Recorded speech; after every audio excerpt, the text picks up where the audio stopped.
السلام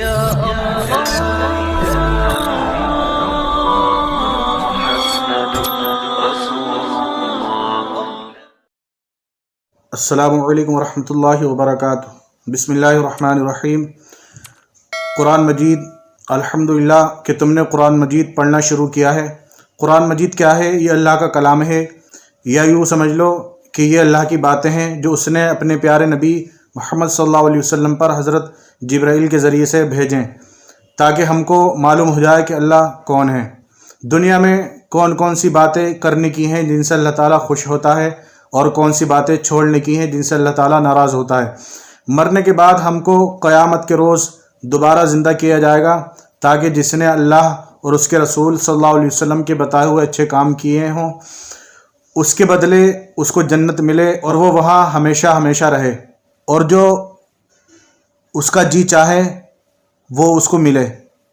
اور جس نے ایسے کام کیے جن کو اللہ تعالیٰ اور اس کے رسول صلی اللہ علیہ وسلم نے کرنے سے منع کیا ہے، اس کی سزا دوزخ میں بھگتنا پڑے گی۔ جس نے اللہ تعالیٰ کے ساتھ شریک کیا اس کو معاف نہیں کیا جائے گا۔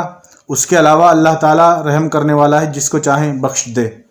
دنیا میں جو لوگ پہلے آئے تھے انہوں نے اللہ تعالیٰ اور اس کے رسولوں کا کہنا نہیں مانا، ان کا انجام دنیا میں بھی خراب اور مرنے کے بعد بھی دوزخ میں جائیں گے۔ اور وہ لوگ جنہوں نے اچھے کام کیے، اللہ تعالیٰ اور اس کے رسول کا کہنا مانا، وہ اس دنیا میں بھی کامیاب ہوئے اور مرنے کے بعد بھی ان کو جنت ملے گی۔ قرآن مجید کا مقصد معلوم ہونے کے بعد تمہارے دل میں یہ خیال آتا ہوگا کہ اللہ تعالیٰ کون ہے۔ سنو، اس کی ذات کا سمجھنا تو عقل کا کام نہیں۔ اللہ تعالیٰ اپنے متعلق قرآن میں ارشاد فرماتا ہے، اللہ تعالیٰ ایک ہے اور وہی عبادت کے لائق ہے۔ اس کی ذات میں، اس کے کاموں میں کوئی شریک نہیں، نہ اس کی اولاد ہے نہ وہ کسی کی اولاد ہے۔ وہ آسمان اور زمینوں کا نور ہے، وہ ہمیشہ سے ہے اور ہمیشہ رہے گا۔ اس کو نہ نیند آتی ہے نہ اونگ۔ آسمانوں اور زمینوں میں جو کچھ ہے سب اسی نے پیدا کیا ہے۔ بغیر اس کی مرضی کے کوئی اس کے سامنے کسی کی سفارش بھی نہیں کر سکتا۔ جو کچھ ہونے والا ہے اور جو کچھ ہو چکا ہے سب اس کو معلوم ہے۔ آسمانوں اور زمین میں کوئی ایسی چیز نہیں جو اس کے علم میں نہ ہو، اور وہ اس کا انتظام کرنے سے تھکتا نہیں۔ آسمانوں اور زمین میں جو چیز ہے وہ اس کی تعریف اور پاکی بیان کرتی ہے۔ وہی پیدا کرتا ہے، وہی موت دیتا ہے، وہی موت کے بعد قیامت کے دن پھر زندہ کرے گا۔ اللہ تعالیٰ سب کچھ کر سکتا ہے، اس کی مرضی کے بغیر کوئی کچھ نہیں کر سکتا۔ جہاں کہیں ہم ہوتے ہیں وہ ہمارے ساتھ ہوتا ہے اور ہمارے دلوں کی بات بھی جانتا ہے۔ وہی سب کو رزق دیتا ہے، جس کو چاہے تھوڑا دے، جس کو چاہے بے حساب دے۔ اس کے اختیار میں ہے، جسے چاہے سلطنت دے، جس سے چاہے سلطنت چھین لے، جس چاہے عزت دے، جس چاہے ذلت دے۔ دنیا اور دین کی سب بھلائیاں اسی کے اختیار میں ہیں۔ وہی اولاد دیتا ہے، جسے چاہے بیٹا دے، جسے چاہے بیٹیاں دے، جسے چاہے دونوں دے اور جسے چاہے کچھ نہ دے۔ وہ کسی کو بھلائی دینا چاہے تو کوئی اس کو بدل نہیں سکتا، اور جو تکلیف کا مستحق ہوتا ہے اسے بدلنے والا کوئی نہیں۔ اسی نے زمین، سورج، چاند، ستارے، زمین اور اس کے درمیان جو کچھ ہے سب کو وہی خدمت پر لگاتا ہے۔ اسی نے ہماری اچھی اچھی صورتیں بنائی۔ اس نے ہم کو اس لیے پیدا کیا کہ اس کی عبادت اور فرما برداری کریں۔ اس نے حضرت محمد صلی اللہ علیہ وسلم کو اپنا آخری نبی بنا کر بھیجا، اور حضرت محمد صلی اللہ علیہ وسلم پر اپنا آخری کلام قرآن مجید نازل فرمایا کہ میں اس کی حفاظت کروں گا۔ ہم کو بتایا ہے کہ ہم خود بھی قرآن مجید پڑھتے ہیں اور دوسروں کو بھی سمجھاتے رہیں۔ اللہ تعالیٰ کی بہت بڑی مخلوق اور بہت طاقتور بھی ہے۔ فرشتے جن کو کہتے ہیں، ان کی شکل اور صورت کیسی ہے یہ اللہ ہی بہتر جانتا ہے۔ فرشتے اتنے زیادہ ہیں کہ ہم ان کی گنتی بھی نہیں کر سکتے۔ یہ فرشتے کچھ کھاتے پیتے بھی نہیں، کیونکہ اللہ تعالیٰ نے ان کو ایسا ہی بنایا ہے۔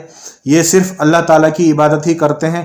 لاکھوں فرشتے اس طرح عبادت کرتے ہیں جس طرح نماز میں کھڑے رہتے ہیں، اور قیامت تک اسی طرح کھڑے کھڑے اللہ تعالیٰ کی تعریف بیان کرتے رہیں۔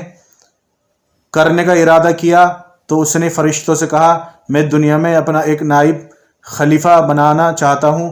فرشتوں نے کہا، اے اللہ، تو دنیا میں ایسے شخص کو نائب بنانا چاہتا ہے جو خرابیاں کرے، خون کرتا پھرے۔ ہم تیری تعریف کرنے کے ساتھ تیری تسبیح اور پاکی بیان کرتے ہیں۔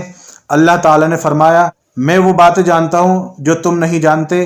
اللہ پاک نے حضرت آدم علیہ السلام کو سب چیزوں کے نام سکھائے، پھر ان کو فرشتوں کے سامنے کیا اور فرمایا، اگر تم سچے ہو تو مجھے ان کے نام بتاؤ۔ انہوں نے کہا، تو پاک ہے، جتنا علم تو نے ہم کو بخشا ہے اس کے سوا ہم کچھ نہیں جانتے۔ پھر اللہ تعالیٰ نے فرشتوں کو حکم دیا، تم آدم کو سجدہ کرو، تو سب سجدے میں گر پڑے مگر شیطان نے سجدہ نہیں کیا۔ اس کا ذکر پہلے بھی آیا ہے۔ اللہ تعالیٰ نے حضرت آدم علیہ السلام سے کہا، تم اور تمہاری بیوی جنت میں رہو اور جہاں سے چاہو کھاؤ پیو، مگر ایک خاص درخت کے متعلق حضرت آدم علیہ السلام کو منع کر دیا کہ اس کے قریب بھی نہ جانا ورنہ تم بھی ظالموں میں سے ہوگے۔ اس طرح اللہ تعالیٰ نے حضرت آدم علیہ السلام کا امتحان لیا کہ دیکھیں یہ ہمارا کہنا مانتا ہے یا بھول جاتا ہے، اور شیطان کے بہکانے میں آ جاتا ہے۔ شیطان تو پہلے ہی حضرت آدم علیہ السلام سے ناراض تھا، اس کی وجہ سے وہ خدا کی بارگاہ سے نکلا اور خدا تعالیٰ کی لعنت اس پر ہوئی۔ اس نے قسم کھائی تھی کہ میں حضرت آدم اور اس کی اولاد کو قیامت تک بہکاتا رہوں گا۔ اللہ پاک کا کہنا نہ مانے اور خوب خرابیاں پھیلائے۔ وہ حضرت آدم اور ان کی بیوی حضرت حوا رضی اللہ تبارک و تعالی عنہا کو برابر بہکاتا رہا کہ اس درخت کا پھل تم ضرور کھاؤ، اس کے کھانے سے تم فرشتے بن جاؤ گے، جنت میں سے کبھی نہ نکلو گے۔ آخر ایک دن حضرت آدم علیہ السلام اور ان کی بیوی حضرت حوا بھول سے شیطان کے بہکانے میں آ گئے اور درخت کا پھل کھا لیا۔ پھل کھاتے ہی دونوں ننگے ہو گئے اور جنت کا لباس ان کے بدن سے غائب ہو گیا اور جنت کے پتوں سے اپنے بدن کو چھپانے لگے۔ اللہ تعالیٰ نے حضرت آدم علیہ السلام سے کہا، ہم نے کہہ دیا تھا کہ اس درخت کے پاس نہ جانا اور شیطان کے کہنے میں نہ آنا، وہ تمہارا دشمن ہے، تم اس کے کہنے میں آ گئے، اب تم اور حوا جنت سے چلے جاؤ اور دنیا میں جا کر رہو۔ حضرت آدم کو جنت سے نکلنے اور شیطان کے بہکانے میں آنے کا بہت رنج ہوا اور بہت عرصے تک اللہ تعالیٰ سے معافی مانگتے رہے اور روتے رہے کہ اللہ تعالیٰ مجھے معاف کر دے۔